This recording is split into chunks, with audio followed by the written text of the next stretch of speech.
Urša, je na lestvici še kakšno presenečenje? Ja, pravih presenečenj med prvo deseterico ni, takoj za omenjenima zakoncema Južna ter nekdanjima zakoncema Login, ki zasedajo torej prve 3 stopničke.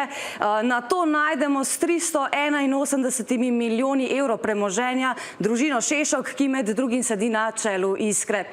Sledi trgovec z emisijskimi kuponi Boštjan Bandelj, ki pa ima v lasti tudi približno tretjino podjetja Engen. No in največji skok na lestvici je letos uspel prav lastnikom Engena. Poleg že omenjenih zakoncev Bernard je tu še Damjan Merlak s 313 milijoni evrov premoženja oziroma 77 milijoni več kot lani.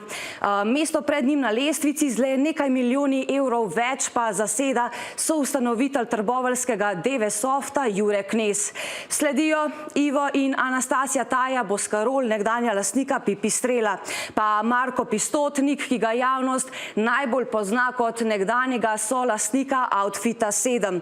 In na 10. mestu z 240 milijoni evrov ostaja igralniški baron, zdaj prvi mož kluba slovenskih podjetnikov Joc Pečečnik. No, med prvo deseterico pa na primer letos ne najdemo družine Lah, ki je zdrsnila na 12. mesto z 231 milijoni evrov.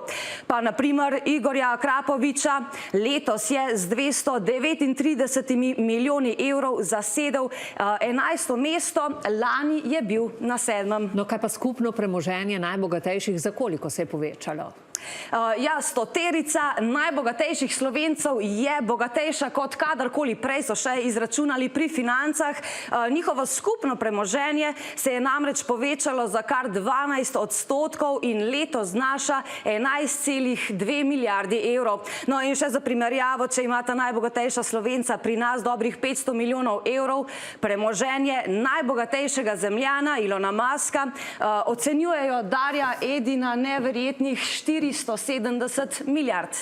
Kar je skoraj 1000-krat več, ne? Razlika je očitna. Hvala. Je pa trend povsod enak. Bogatejši so vedno bolj bogati, ne? Hvala.